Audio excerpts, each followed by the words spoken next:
अस्सलामुअलैकुम। आज आप लोगों को मैं एमसीक्यूज़ प्रोवाइड कर रही हूँ ENG 201 के। ENG 201 वर्चुअल यूनिवर्सिटी के। अच्छा, आप लोग कहते हैं कि सब्जेक्टिव पार्ट आपने प्रोवाइड नहीं किया। सब्जेक्टिव पार्ट ऑब्जेक्टिव पार्ट में ही छुपा हुआ होता है, मैं आप लोगों को साथ साथ बताती जाऊँगी। पहला एमसीक्यू से हमारे पास which of the following accurately convey the actual appearance of things. तो इसका करेक्ट आंसर है डायग्राम्स।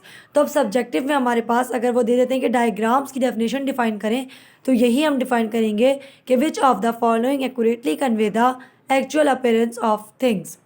फिर उसके बाद सेकंड एमसीक्यूज है which of the following composition is used in general and specific purpose well developing profile. तो इसके लिए आएगा प्लानिंग बिजनेस मैसेज। ये बहुत इंपॉर्टेंट एमसीक्यूज है और ये बार बार आता है।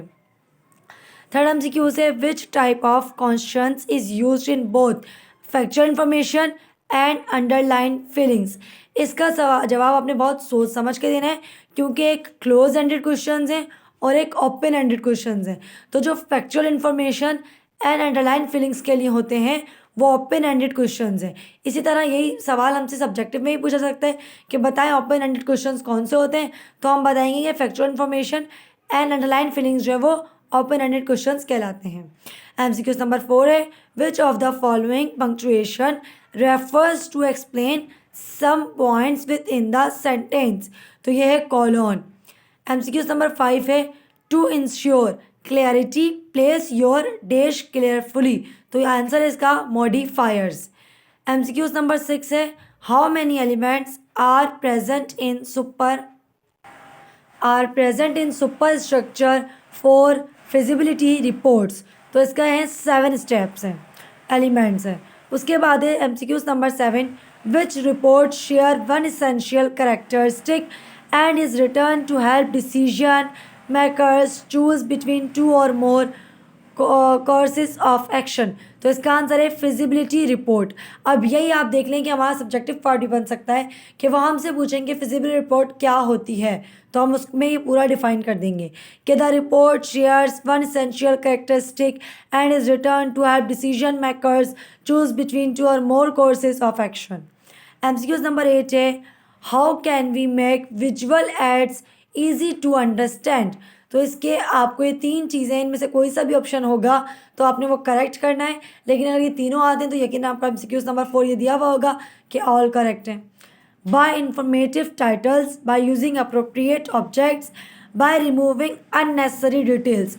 मतलब ज़रूरत से ज़्यादा हमने उसमें डिटेल्स नहीं लिखनी होती।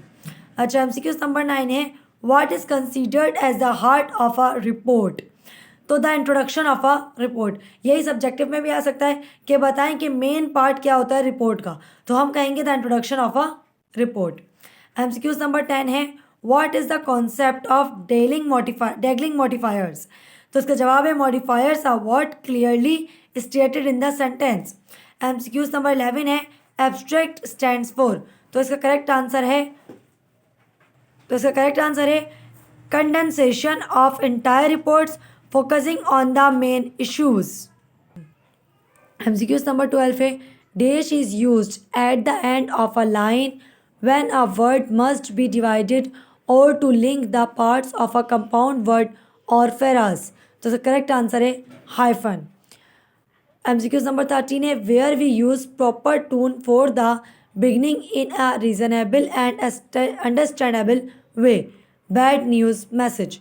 एमसीक्यू नंबर 14 है which type of visual aid is 3 dimensional. तो ये है ऑब्जेक्ट्स। एमसीक्यू नंबर 15 है use hyphens to connect certain prefixes to nouns in most scientific and technical styles. The following prefixes are usually followed by a dash. तो इसका correct answer है hyphen. Again ये और ये अगर दोनों में से कोई भी एमसीक्यूज आएंगे तो उसका आंसर करेक्ट हाइफन ही है। एमसीक्यू नंबर 16 है well delivering an oral presentation. गौर किस चीज़ पे, ओरल प्रेजेंटेशन दे रहा हो, डिलीवर कर रहा हो to large groups a person should use dash style. तो फॉर्मल स्टाइल होगा कि जब ज़्यादा लोगों से बंदा गुफ्तगू कर रहा है तो फॉर्मल स्टाइल होगा। एमसीक्यूज नंबर 17 है which method is a bottom up और generative approach to research. MCQs number 17 का करेक्ट आंसर है inductive method.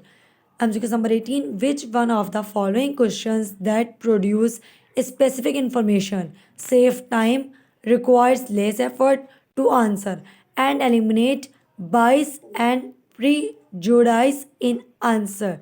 Prejudice, close ended questions. अभी हमने पढ़ा था एक ओपन एंडेड क्वेश्चंस, ये close ended questions. The act of considering or examining something in order to judge its value shows evolution. MCQs number 20 है, how can we increase the audience ability to absorb and remember information from a purely practical standpoint?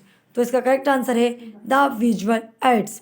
MCQs number 21 है, in which of the following parts are replaced by drawings that represent the thing described? तो इसका answer है pictographs. MCQs number 20 है, which of the following you consider while making the framework of your table? तो हमने ये चीज़ें consider करनी होती हैं. How to order the rows and columns, how to align in tights